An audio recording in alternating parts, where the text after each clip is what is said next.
자, 오늘 종목 중에서 처음 살펴볼 종목은 바이오스마트입니다. 바이오스마트는 사실상 M&A를 통해서 지금의 사세를 이루어 온 회사입니다. 매출액이 계속해서 증가를 하고 있는데 대부분의 매출은 TC 머티리얼즈라고 하는 전력 설비 관련된 회사에서 나오고 있고요. 그 외에 여러 가지 사업들을 진행을 하고 있고, 그 중에는 뭐 의약품과 관련된 제약회사도 있고, 그 다음에 진단키트 관련된 회사들도 있습니다. 그래서 계속해서 자금을, 예를 들면 자금을 만들어서, 그러니까 이 회사는 보시게 되면 뭐 내부적으로 돈을 벌어서 인수를 한다기보다는 계속해서 자금을 어디선가 구해서 계속해서 인수를 하고, 뭐 최근에는 그 TC 머티리얼즈를 약간 좀 싸게 매각한, 지분을 약간 싸게 매각한 경우가 있어서 현금이 부족한 게 아니냐 뭐 이런 우려들도 있었습니다만, 어쨌든 표면적으로 나타나는 매출액과 영업이익, 뭐 당기순이익의 증가는 어느 정도는 지금 그렇게까지 어려운 상황은 아니다라는 것들을 반증하고 있고요. 그리고 작년에 이제 순이익이 되게 많이 감소를 했었는데 올해는 어느 정도 그런 부분들이 조금 개선이 될 것으로 보입니다. 개선이 될 것으로 보이고요. 작년에 뭐 순이익이 영업이익 200억인데 당기순이익이 11억밖에 안 됐으니까 굉장히 좀 상황 자체가 좋지 않았다라는 생각이 드는데, 사실 부채 총계는 감소하고 자본 총계는 증가한다라는 것은 전환사채 같은 것들을 의심해 볼 필요가 있는데, 실제로 전환사채를 전환해서 자본금이 늘었습니다. 자본금이 늘었고, 그런 상황에서 자본금이 느는 상황에서 이제 그 자본 잉여나 뭐 이런 것들이 늘었다라고도 보는데도 불구하고 순이익이 감소했다. 이 부분들은 조금 살펴봐야 될 것 같긴 해요. 수치적으로는 괜찮은 회사고, 그리고 중심이 되는 매출을 올려주고 수익을 올려주는 회사가 있고, 더구나 그 회사가 전력설비 관련된 회사이기 때문에 굉장히 뭐라 그러죠? 테마를 잘 탈 수 있는 그런 섹터에 있기도 합니다. 자, 바닥은 2,600원인데요. 이게 어느 정도 바닥이냐 하면 사실상 사상 최저입니다. 뭐 예를 들면 12발행이나 이런 것들 때문에 좀 계속해서 낮아졌다라고 보는 게 맞아요.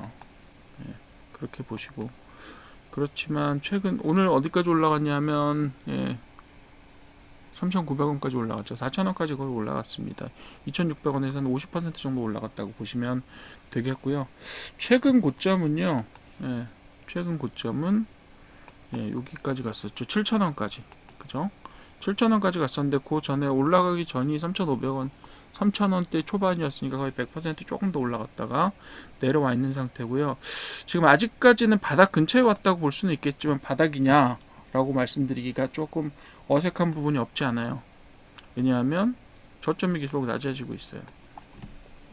그죠? 고점도 조금 낮아지고 있는데 요거는 지금 한 번 더 살펴봐야 될 것 같고요.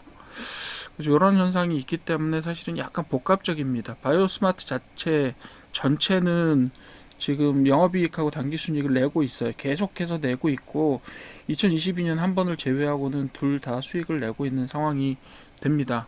특히 그 TC 머티리얼즈 인수한 다음에는 계속해서 큰 폭의 매출액 증가와 함께 수익을 내고 있는데, 계열사들을 보시게 되면 그렇게 좋은 회사들만 있지는 않아요. 그런 면에 있어서 계속해서 M&A를 통해서 사세를 확장하고 있으나 그 판단들이 어떻게 이루어지고 있는 건지에 대해서는 명확하게 합리적인 부분들이 크게 보이지는 않습니다. 그래서 일단은 저점이냐라는 부분들에 대한 의심이 첫 번째, 약점이 있어요. 장점은 뭐가 있냐면 매출액이 시가총액 대비 4배예요.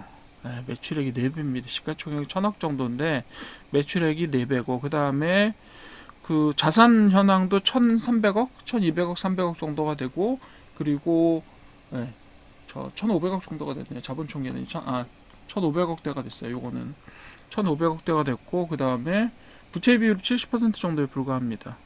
그렇다라고 얘기하는 거는 전체적으로는 상당히 건전한 재무적인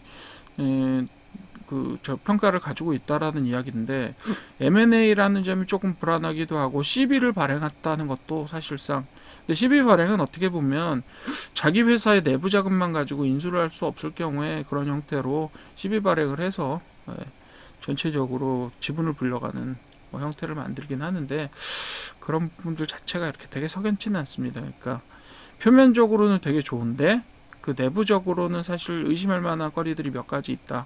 그리고 아직까지는 현재 이게 바닥이다라고 말하기에는 조금 어려운 부분이 있다라는 그런 몇 가지 점들을 제외하고는, 즉 뭐 어느 종목이든 간에 좋은 점과 나쁜 점들을 다 가지고 있긴 한데, 어쨌든 현재로 보시게 되면 수익을 내고는 있어요.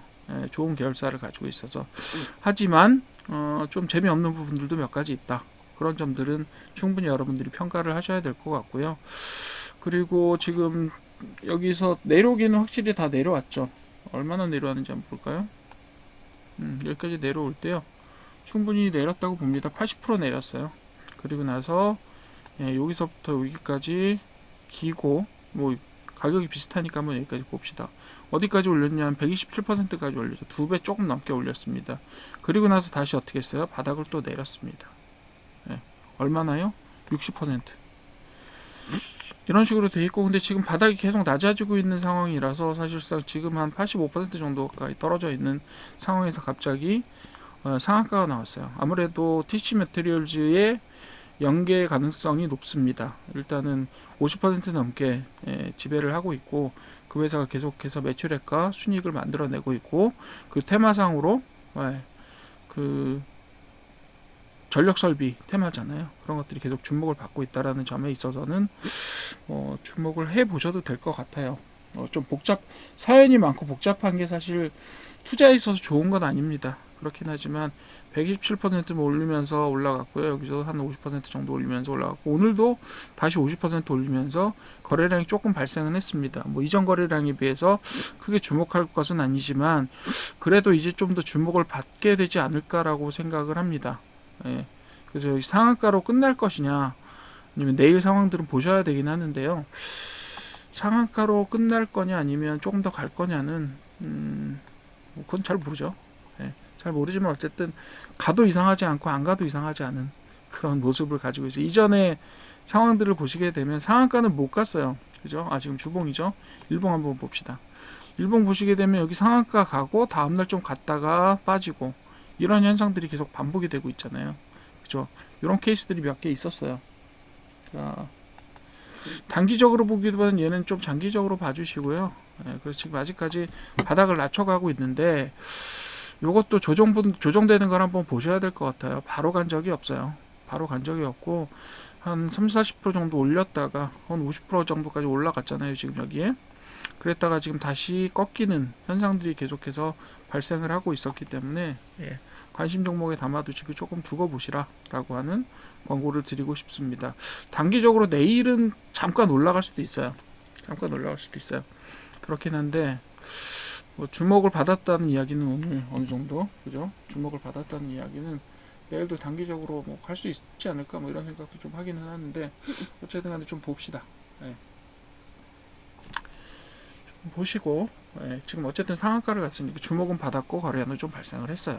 그리고 장기적으로 보면 사상 저점에 와 있기 때문에 여러 가지 위험 요소들을 고려해서 좀 보셨으면 좋겠어요. 가격대가 왔고 이 계속해서 흑자 기업이다라고 하는 거 하고, 내부적으로 현금 유동성의 문제라든가 이런 부분들이 존재할 수 있다라는 것들을 동시에 고려하셔야 돼요. 실은. 그래서 그런 부분들을 다 고려하셔서 투자 관점들을 잡아가시면 좋을 것 같습니다.